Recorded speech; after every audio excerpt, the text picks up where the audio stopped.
بسم اللہ الرحمن الرحیم۔ السلام علیکم۔ امید کرتی ہوں کہ آپ خیریت سے ہوں گے۔ جماعت ششم کتابی کام میں سوال نمبر 9 ہے ہمارے پاس۔ دیے ہوئے متشابہ الفاظ کے معنی لکھیں اور انہیں جملوں میں استعمال کریں۔ تو بیٹا متشابہ الفاظ ان الفاظ کو کہتے ہیں جن کا املا ایک جیسا ہوتا ہے، اعراب میں فرق ہوتا ہے، جس کی وجہ سے ان کے معنی بھی بدل جاتے ہیں، تو انہیں متشابہ الفاظ کہتے ہیں۔ ایسے الفاظ جن کی ظاہری شکل ملتی جلتی ہو لیکن وہ اعراب اور معنی کے لحاظ سے ایک دوسرے سے مختلف ہوں، وہ الفاظ متشابہ الفاظ کہلاتے ہیں۔ اب سوال نمبر 9، دیے ہوئے متشابہ الفاظ کے معنی لکھیں اور انہیں جملوں میں استعمال کریں۔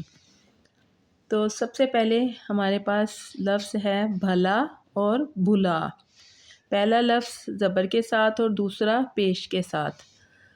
بھلا زبر کے ساتھ اچھا، نیک یا خیر خواہ جملہ، وہ ایک بہت بھلا انسان ہے، سب کی مدد کرتا ہے۔ پیش کے ساتھ بھلا بھول جانا یا یاد نہ رکھنا جملہ، ماضی کی تلخ باتوں کو بھلا دینا ہی بہتر ہے۔ اگلا لفظ ہے ہمارے پاس دور اور دور۔ دور دال پر زبر، زمانہ وقت جملہ، یہ ٹیکنالوجی کا دور ہے۔ دور فاصلہ جو قریب نہ ہو جملہ، میرا اسکول میرے گھر سے بہت دور ہے۔ اگلا لفظ ہے ہمارے پاس علم اور علم۔ علم عین کے نیچے زیر، جاننا، آگاہی جملہ، علم حاصل کرنا ہر انسان کے لیے ضروری ہے۔ علم عین پر زبر، جھنڈا یا نشان جملہ، محرم الحرام میں ہر طرف سیاہ علم نظر آتے ہیں۔ اگلا لفظ ہے انس اور انس۔ انس دونوں حرف پر زبر، ایک نام جیسے حضرت انس رضی اللہ تعالیٰ عنہ جملہ، حضرت انس رضی اللہ تعالیٰ عنہ نے 10 سال تک نبی کریم صلی اللہ علیہ وآلہ وسلم کی خدمت کی۔ انس پیش کے ساتھ محبت، لگاؤ، الفت جملہ، بچوں کو اپنے والدین کے ساتھ فطری طور پر انس ہوتا ہے۔